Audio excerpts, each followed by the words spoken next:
typically does not overwinter in Nebraska, but it overwinters in, say, Arkansas. And so species that I might plant will differ. So a lot of what I'm going to talk about is kind of thinking about the Midwest region in terms of specifics for planting dates and those type of things. So why annual forages? Why would you even consider putting in an annual forage? The scenario we're running into a lot is our pasture rents are extremely high. And for some individuals, it may be that they just can't find enough to carry the cows they have.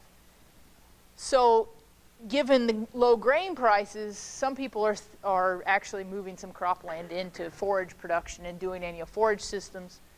That can work in the short term economically if you compare double planting annual forages, so planting a cool season then planting a warm season in a year compared to perennial. It's not going to pencil out in the long term. But it can be a gap filler, or we can use it in between cash crops, and that's also an option. Some people use it just to fill in our seasonal gaps. Like we talked about, okay, I could have some warm season pasture and some cool season pasture. Well, if I can't manage to have warm season perennials, maybe I'm planting some crabgrass or something in one field and having one annual system just to add in some of grazing during that summer slump for our cool seasons. Okay, so I told you kind of the three groups or the three categories. We have our winter sensitive, and these are winter sensitive in Nebraska anyways. Annual ryegrass is winter sensitive in Nebraska. Probably oats and spring triticale are the most commonly planted winter sensitive species. They're either planted early in the spring and then grazed in late spring, early summer, or they're planted in late summer for grazing in the fall. So those are kind of the two situations where they might use these.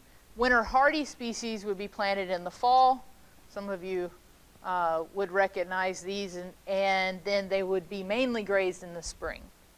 The difference between these two is that if we think about winter hardy versus winter sensitive, winter hardy species are going to get going faster than waiting to plant in a winter sensitive in the spring, and so that grazing window shifts up a little bit. And so if I'm looking for something to fill my gap before my cool season pasture comes on, these are likely a better option than waiting and planting something like this in the spring, because I'm going to be able to get on at least a month, if not a month and a half earlier on those winter hardy species. The summer annuals are really good for thinking about what do I do to fill in those gaps in the summer. They can be very productive. We can get a lot of tonnage of forage off of, especially the sorghums and sorghum sedans. Pearl millet, like you said, the reason why some people really like pearl millet is because it doesn't produce prussic acid and they don't have to worry about that. Foxtail millet. Has anybody used foxtail millet or German millet? There's some individuals who use foxtail millet. It's really cheap. They'll use foxtail millet or German millet essentially as a crop just to get in a really short season hay. So quality on foxtail millet can go downhill really quickly. It's like a 45-day maturity, but you can fit it in areas where you only have a very short time after another crop to get in some hay production. And so it does have some usefulness. If I was purely planting an annual and I have the ability to plant earlier, foxtail millet's not the way to go. But if you're trying to fit it into some system and you have a gap where it's still warm enough for a warm season, that's a good one to think about. We talked about crabgrass, and I think it's probably underutilized relative to its value. And then, of course, we can graze corn. We can graze it as immature corn. We can graze it as mature corn. There have been some years where the math on grazing mature corn looks pretty good compared to corn prices. And for mature cows, that's fine. But actually, you can use mature corn to have some stocker calves. The key is you need a protein source. So you need to give them some protein. But there's plenty of energy in there through that grain. And then we talked about soybeans, using soybeans either with some of these summer annuals or as a hay. I don't see a lot of just soybeans being planted for hay. It's usually put in a mix with something else as a protein source. These are the dates in Nebraska that we talk about, but really I just wanted to point out that essentially what we're looking at is if we're looking for early grazing, probably you should go down here and plant something in the fall so you can get earlier grazing. Then if you can go a little later with your grazing, then you can look at maybe a winter sensitive that's planted in the spring. Go to a warm season for your summer grazing, and then you can get some fall grazing out of a cool season. Now typically, if you want to do complete summer annual system, you can probably manage 2 plantings. I've had some guys who try 3 and it doesn't really work very well because timeliness is extremely important. And if you're grazing, we have a longer window of harvest, right? If you hay, we could probably do 3. So typically what we'll see is if we do a winter sensitive, we might follow a winter sensitive up with another winter sensitive. So we would get our spring grazing and we get our fall grazing. If we did a winter hardy, we can come in with a warm season and get our really early spring grazing and then our summer grazing. Does everybody kind of follow me? This is something that has some potential for guys who lose pasture, for instance, or in drought situations, if we have some irrigation, those are some options. I've had some people use it as a mitigation strategy for diseases in cropland, which was very interesting. Let's say you have a high nematode population and you can't get rid of it. Well, go to a summer annual system for a year and break that cycle. And so it's actually really interesting. They're seeing some improvements in crop yields when they do that because we get rid of some pests. So this is the system that I'm kind of talking about. The first option here is to do something like an oat followed by a sorghum Sudan. And I have oat here at the end, really planting an oat here, and then you're going to graze that and you're going to plant another oat and you're going to graze that, and on a separate field then you would have the warm season. And this is where I was talking about you can fill in. Now this right here, you would plant your rye or something that's winter hardy and be able to graze in this window. So you could complete a system, right? So I always have something to graze. There's some challenges. So we talked about managing forage quality. Perennials are slower growers than annuals. Annuals are a challenge to manage.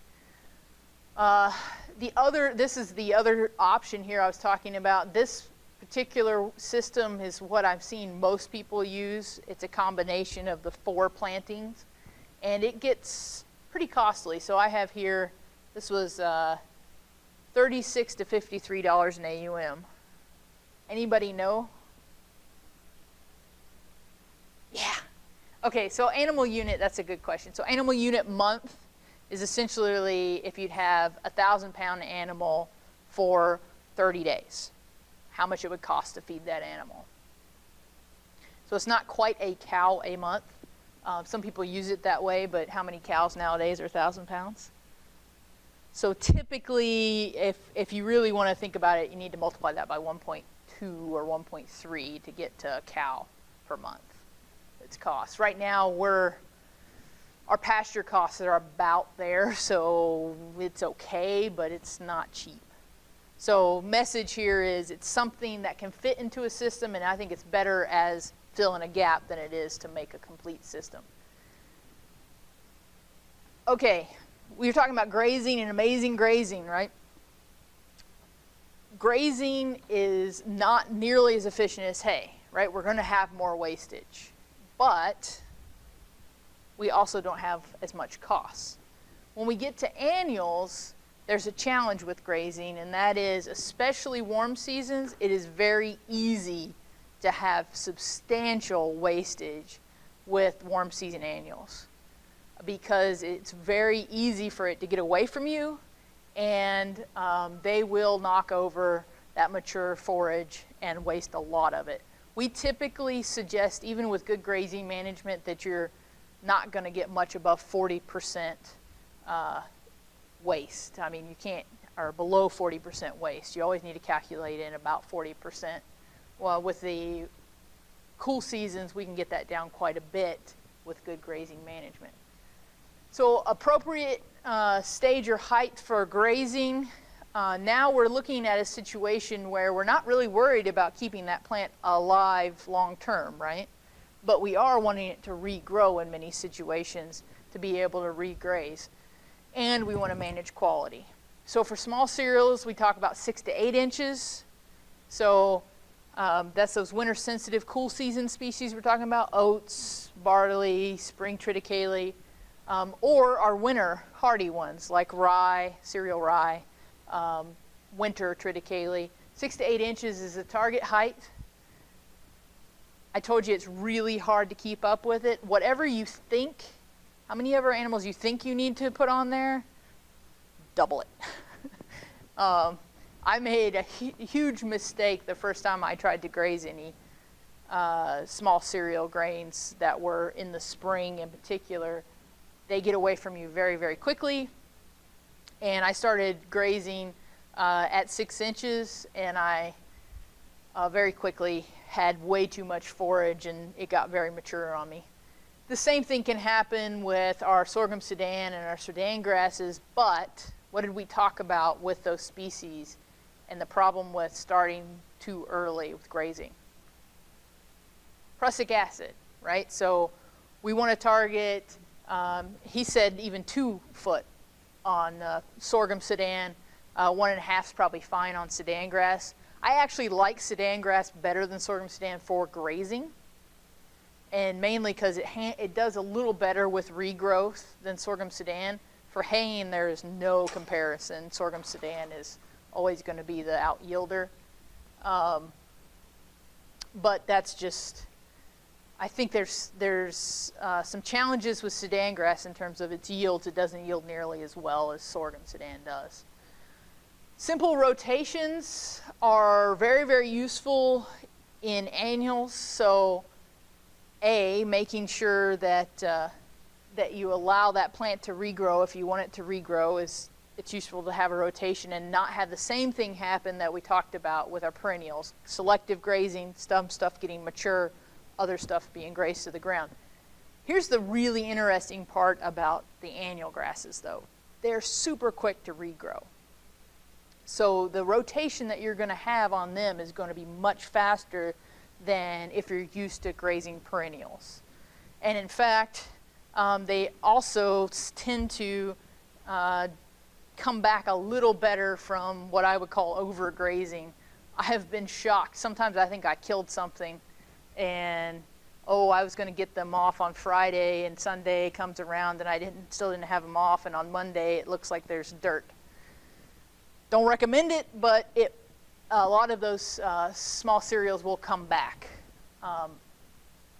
even after that, but they will be slow to get started and then they'll shoot up.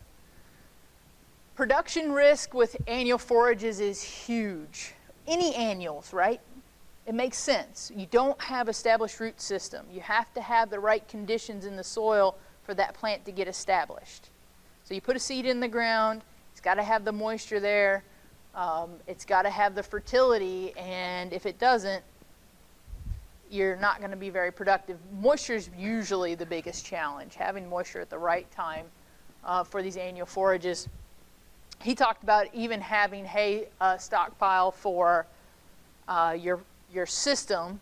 I would say if you're counting on an annual forage to fill in one of your gaps, that hay stockpile is even more important. Because that time when it doesn't work, what are you going to do? There's also another way to manage risk is to have some extra acres. So if the yield isn't as good as you would anticipate, you can at least extend into grazing those acres. I actually prefer managing this rather than managing that, but those are two options. This one gets a little bit more challenging because I'm already trying to manage grazing on that land that's going really well, and now I have to try to manage my hay too. Summer annuals, nitrates, and prussic acids in a general are a concern, but I will tell you this, with nitrates, if we hay it and it has high nitrates, we have a real risk. When we graze it, it seems like with these annual forages that even though we have levels of nitrates that we would say is toxic, we don't see nearly as many problems. Can anybody give me a suggestion on why, if we're grazing, nitrates that we might have tested may not be as big of a challenge? They're eating leaf, not stalk, so depends on how you sample it, right? If I sample the whole plant, is that what they're eating? No, right? And where's nitrates highest? It's in the stalk. What else might be happening? Does anybody know what the nitrate level recommendations are based off of? They're actually based off of hay feeding or dosing nitrates straight into the animal. So there's been some real good work to show that rate of intake of nitrates has an impact on potential toxicity. Because we know nitrates are toxic because there's the rumen bacteria that take nitrate to nitrite, and then there's also some rumen bacteria that can take nitrite to ammonia. We don't have enough of those, and they're not working as fast as the guys who are taking nitrate to nitrite. It's the nitrite that's toxic, right? It gets into the bloodstream, causes the blood not to be able to carry oxygen. Well, if my rate of intake is slower, then that balance is easier to maintain, right? I can get enough of those. Now, we all know they can adapt too, right? So we can get that population that takes nitrite to ammonia. We can increase that population by giving them access to higher nitrate feeds over time. There's one more reason. Does anybody know what's one of the suggestions for mitigation of nitrates? Dilution. And how do you dilute it? I mix it in a TMR with something else. What if I'm grazing?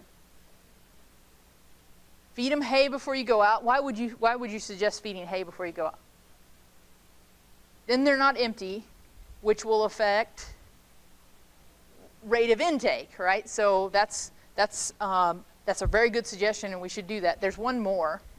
If anybody remembers, they suggest you to feed corn. Anybody know why they suggest you to feed corn? Actually show the potential for toxicity is less if I supplement corn. And some people think it's dilution. So I'm providing them a lot of high energy feed stuff, right? And what actually is happening is I can increase the amount of microbial protein I can produce. So the amount of ammonia being used and the amount of bugs that are taking that nitrite to ammonia. Well, with these annuals, we talked a lot about maturity level and quality. With these annuals, when they're immature, they're really high quality. And in fact, we can have some very high sugars, especially like with brassicas or even with our small cereals. And so sometimes I think one of the reasons we can graze potentially toxic levels is intake slower, quality's really high, and we get the selectivity, and you put them all together, and that test is not very useful. So just to tell you, every time I test annual forages, I would say 2 out of every 3 times I've tested annual forages, they've been potentially toxic before I've turned them out to graze. And we just don't see much problems with it. Now, what do you tell your clientele? I'll leave that up to you. A lot of times I've actually tested after the fact and been like, oh man, I probably shouldn't have been on that, but I have a lot of problems. Okay, we all know about grass tetany. and providing a high mag mineral. And I would say this is equally important. One of the places where we like to use a lot of winter hardy species is for early lactation cows, right? Spring calving, and we're going to throw them out on rye. This is probably where I've seen some very interesting scenarios. People don't remember to put out a high mag mineral, and we can have some challenges. So just remember, just like with turning them out onto perennial pasture, that we need to worry about that early in the spring. And also in the fall, actually, when you're coming back, so if you're going to, let's say, you're on warm season perennial grass, and you're going to pull them off in, let's say, I don't know, October, and you're going to go to some fall grazing of oats. You can potentially have issues with grass tetany at that time, or some people call it, what do they call it? Winter tetany, yes.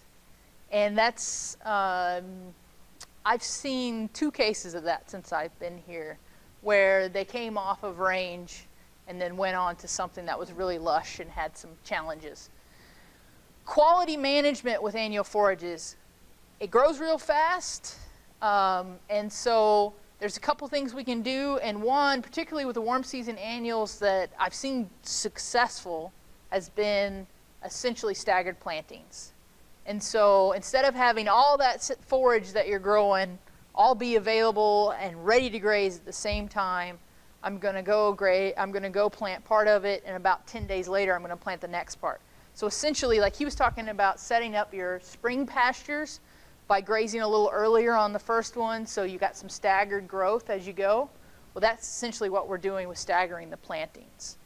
I think that's extremely important for the warm seasons. You can't really do that with winter hardy. That doesn't work. You could do that with the winter sensitive in the spring. And in the fall, it doesn't really matter. Anything I plant in the fall in terms of those winter sensitive cool season species, if I'm planting them in late summer for fall grazing, they're going to be fairly high quality. In fact, a lot of times we'll see that unless I plant in July, the oats, or let's say spring barley, if I was to plant those in late summer, the quality of those, they're not going to mature like they would in the spring. So they act like a little bit like a different species almost. They don't want to lignify because the weather, they're not getting the signals to go ahead and start getting to a reproductive phase. And so for us, that's a big advantage. Now, as you go further south, I don't think that's the case. They will try to go reproductive. But as we go further north from here, that's a real advantage of planting something in the late summer, is we can have some really high quality feed. So this is actually some data out of Wisconsin, where they were looking at planting date, and they had it based off of growing degree days. So essentially, how many days or how much heat would it accumulate between now and when it would frost kill. And so this is an earlier planting date, and this is a later planting date. And all I really wanted to point out is that, as I said, from here and as you go north, you really don't see planting date having a huge effect on the digestibility of the forage. So everything I told you about forage maturity, I'm just throwing out the window, right? Not really. It's just in this one particular case. And the other interesting thing is that, how many of you have heard of forage oats? So we talk about varieties that are selected for forage quality. They're selected for more leafiness and more yield compared to a grain type oat. Well, in the fall, if we're planting at these later dates, it probably doesn't matter all that much. We're probably not going to have enough time for these really to show their stuff, so to speak. So if I'm planting within let's say 60 to 90 days from when they're going to winter kill, I'm probably just going to go with a earlier maturing oat and hope that I can get a little more yield out of them. than going with a later maturing oat, which is most forage type oats. And then you can see this is a spring triticale, by the way. And you can see the quality of these are all very, very similar. You can see a little drop off in quality of this early maturing oat if I planted it really early. For us, this is extremely early for us to get it in. I don't know what we'd be following. Probably an annual, warm season annual in that situation. Most of the time, we're planting in kind of that time frame. Okay, the other one I wanted to mention was brassicas. 5 minutes. Okay. I don't think I have that much left, do I? I don't know. Okay. Anyways, I wanted to mention brassicas, and mainly because they're becoming more popular from producers are very interested in them. And there's some challenges with brassicas. They're really rapid growers. They are a cool season, but for some reason, they're kind of like alfalfa in that they can grow some in the summer. And so that's also a benefit of them. The challenge with them is they're very, very high sulfur. All the way across the board. It doesn't really matter what they are. They're very high sulfur. They're high protein because they take up a lot of nitrogen, and so they also tend to be very high nitrates. They're very, very low NDF, which means the sulfur problem is even more of an issue. So they have very low fiber, which makes them very highly digestible. And they also tend to have a lot of sugars, and that's even just in the plant itself. So kale doesn't produce a bulb, and it's still 17 to 20% sugar. So when you think about using brassicas, think about them as a concentrate. So you want to limit how much is in the diet. So you don't want to have a pure stand of a brassica. You want to have a grass in there. The other thing is that the way I look at it is I think about it being like corn, and I also think that I need a grass so I can dilute this out. So that's the big message there. They're great feed. It's just they have a few challenges. On both oats and brassicas do a really good job. They maintain their quality really well, even when they look like this and look horrible.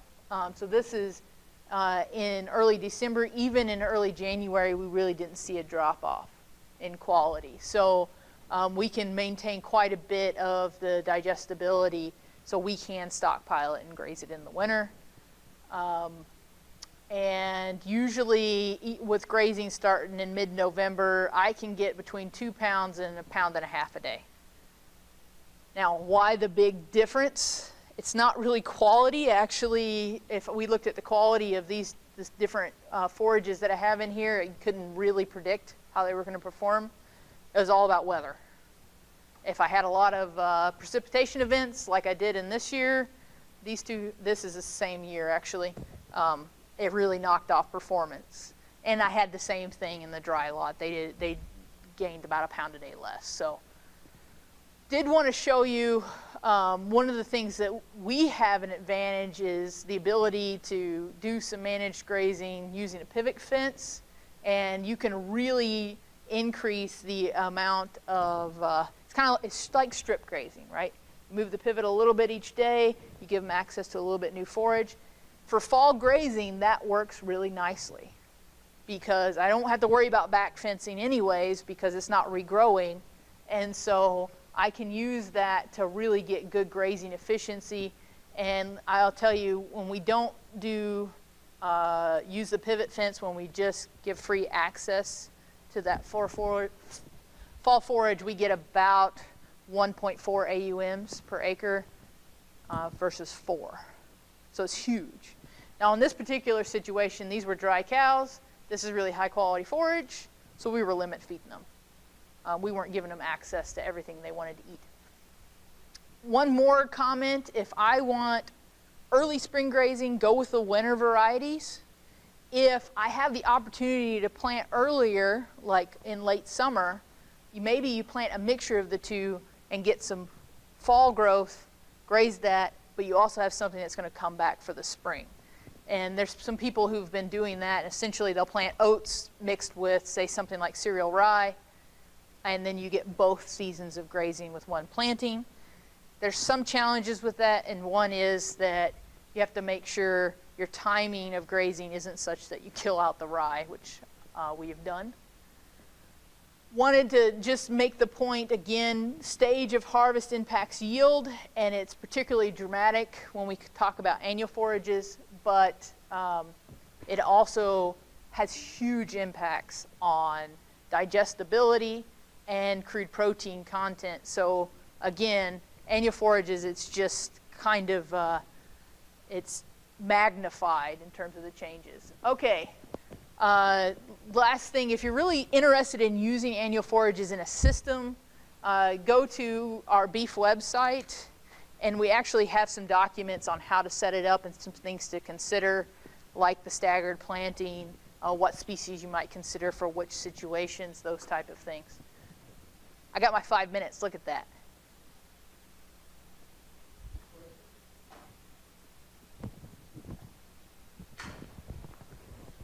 Yes, sir.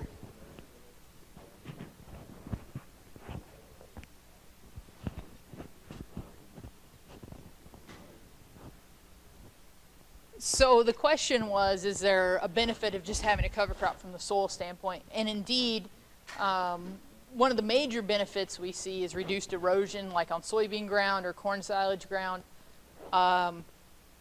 We also see increases in microbial biomass by planting soil microbial biomass by planting our cover crops. So yes, there are some, and we can graze that cover crop and still retain much, if not all, of those benefits.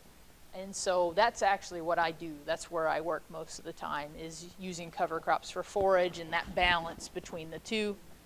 There's a lot of interest, and there's not a whole lot of information in the South.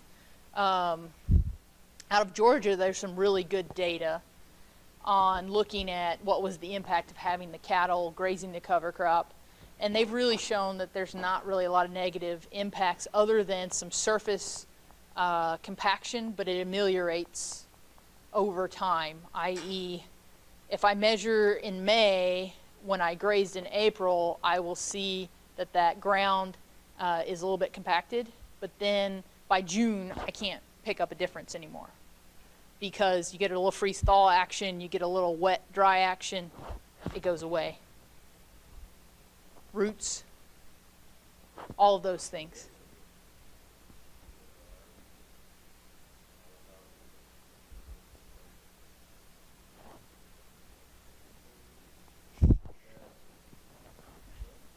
So he's talking about the